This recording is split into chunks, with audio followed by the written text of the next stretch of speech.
So I've been in these moods to do impromptu filming and what solds and talking about like my platforms and things like that. So I'm just gonna do it because sometimes I feel like there's too much pressure to have a perfect setting, perfect lighting, perfect sound, perfect background, perfect volume, perfect everything. And that's when it becomes stressful being a content creator, a YouTuber, what you will. And so I'm just gonna film when I get the urge to film wherever I'm at. I'm not gonna feel stressed out that I have to get everything situated. Now, of course, I do not want the quality of my videos to be poor, but they don't need to be the best either. I'm okay with that. So let's go ahead and jump into Poshmark. I do want to discuss Poshmark a little bit because Poshmark is where my reselling career, even at just part-time, started. eBay was always just a hobby to help fund my hobby, but Poshmark is where I got serious about actually making money. And I've kind of slowed down a little bit on Poshmark, and I think that was because, eBay is a monster. eBay is a huge platform, but Amazon is a monster also, and I'm not on Amazon because there's give and take to each platform. So what I've decided with Poshmark is to actually curate a closet and to have less but better quality items versus before I was shooting for a goal of having 1,000 items in my closet, and any of the items that people would give me or that I got for free that I would list for $5, $8, and $10. I'm not going to do that anymore. So I've decided that I would rather spend my time on higher dollar amount items. So what that means is I'm not throwing away or getting rid of an item that I think, this was free, but it's only going to make me $5, donate.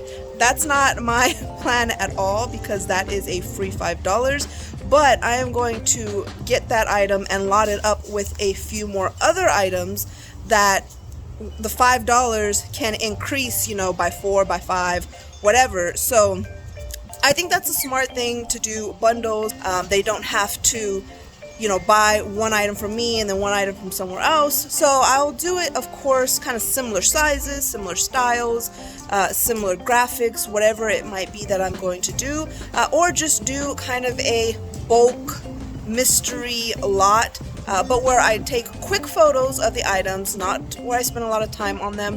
And that's been working for me. And some items, if they're good brands, I will put reseller mystery lot in the title, just because that gets eyes on a little bit more things. But I'm very transparent about the brands and the condition and things like that of the items that are in there. I'm very excited overall in having my game plan for reselling to where time is my biggest priority, it's my biggest resource, it's my biggest want, and money is second. So I'm going to try hard to really focus on utilizing my time wisely so that I have more of it, even though that may sacrifice a little bit of money. So that's the balance that I'm trying to work with. I really don't want to sacrifice a lot of money, but I'm willing to sacrifice a little bit to gain more time.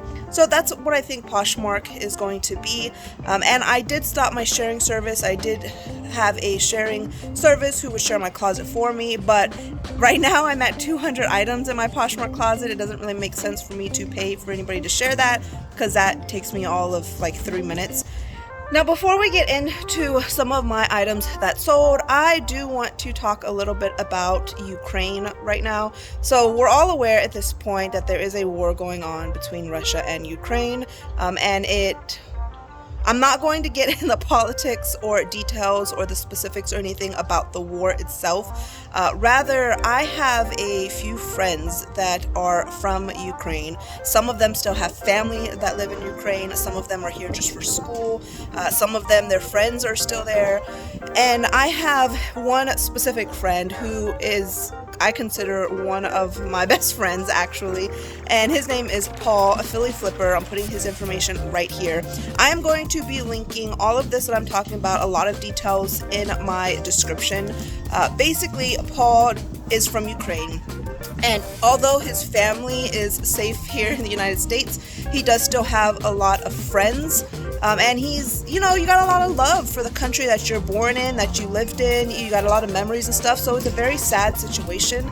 and he has a cousin who has an organization, and I'm linking his video in my description as well so that you can really see. Her name is Nadia, and basically she has kind of revamped her organization to gear it towards refugees. So they are trying to raise money to fund saving citizens, to fund refugees for gas, for food, for clothing, for shelter. Gas, as you can imagine, is extremely expensive there right now, so that on its own it costs a lot. So what I like about this organization the most is that it's actually going to the people. This money is going to the citizens. This help, this recognition, this promotion, everything is going for the actual citizens of Ukraine, the people who have no control at all if a war happens or not, the people who are just have been blindsided by these actions, who are losing their homes, who are losing family, who are, can't even buy food because of everything that's going on as far as banks. And again, I don't want to get into that too much, but it is very hard for people to eat, for them to buy things, for them to pay for things, for them to afford things, for them to even have money and, it not have been lost or taken from them. So I just wanted to throw this in here because I think even though I have a very small platform, it really doesn't matter small or large. I have a voice and I have ears for my voice to carry on to. Just in case, anybody can help. If you can help by sharing his video, if you can help by promoting this organization, by promoting this fundraiser, of course, if you can donate. He's made some really nice shirts. Even if it wasn't for a fundraiser, the shirts are just actually really nice. So he has merch that you can buy. He has a lot of different ways that you can donate and help and just spread the word. Even just being more aware, maybe paying more attention to what's really going on. Not just watching the news either. A lot of people just get information off of whatever CNN or Fox or whatever news station that you like to watch provides. Do some research, read a couple articles, be aware. So yeah, I just wanted to go ahead and talk about that, throw that in there, and again, whatever you can do to support. All the information is down at the bottom. Here is Philly Flipper again, one more time, but let's go ahead and get back into Poshmark. That was just my sponsored clip by me, so thank you. I sponsored this video. Whew, okay, I had to come inside because my hand was freezing. We have a cold front that came in and it's very windy. So the first item I'm going to talk about is a Brahmin bag. This is one of my more expensive sales on Poshmark, sold for $115. This bag was given to me by my sister, so I definitely owe her lunch for this one. It didn't take too long to sell for Poshmark standards anyway. It took about a month, and that was a nice profit on that one. Now, I've been selling quite a lot of hats on Poshmark, which usually eBay was kind of my hat sales spot, but I'm just going to list some of the photos here, just give you a general breakdown for their vintage hats, their golf hats, sports hats, like team football hats, some Nike in there, some fishing, and what I do on hats that maybe are only valued again at $5 or so. I've just kind of been lotting them up together when they are similar, especially when some of these items are given to me. I sold a vintage Aztec Western soft shell jacket that I've had for quite a while. I think I got it during yard sale season last year. So it's been listed for probably 6 months or so, and I think because I listed it initially at like $50, which was a little ambitious, so I did price it down. Once I priced it down to $25, it sold pretty quickly. A couple of Fabletics leggings that I lotted up together. They were the same size. Fabletics does usually do very well on Poshmark. Doesn't go for a whole lot, and I've noticed that even if it's new with tags, being new with tags doesn't really demand much higher of a value. Those usually do better for me on eBay. But when you have a similar style, the same brand, and the same size, bundling up here on Poshmark seems to be working very well for me. And of course, summer is right around the corner, so I did sell this. I think it's pronounced Jansen.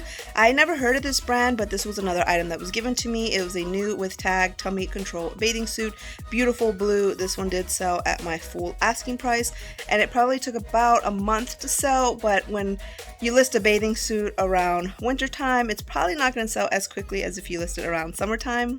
Last item I'll talk about is this Foxy Docs dress. So I won a Foxy Docs giveaway. This is the brand, which I believe it's just a brand that's sold like at Nordstrom. But I won 5 dresses and 2 shirts or something. They don't seem to be very popular, not at least for like the price that they retail for. So this dress did have originally a retail of I think like $125. It's brand new with tags, and I did sell it for $40, so that was good, but I had it listed for some time. Dresses in general, I mentioned this in my last video for eBay, they are a little bit slow movers for me, so maybe I just don't know enough about them or about the brands or what people are wanting, but I think my pictures are pretty good, so it shouldn't really be like my picture or my listing, but you never know, definitely something to look at. Alright, so that is all for this very, chilled, chillax video. And I do appreciate you guys hearing me out, promoting the organization, and hopefully we can continue to raise some funds. I did forget to mention that it was a 1-week fundraiser, so it is going to be ending this Tuesday after this video is out. So the following Tuesday is going to be the last day, and all of that money needs to hurry up and get over to help the refugees and to help all the citizens in need. So thank you so much for watching. If you like this video, give it a thumbs up. If you're not already subscribed, definitely consider, and I will see you all next time.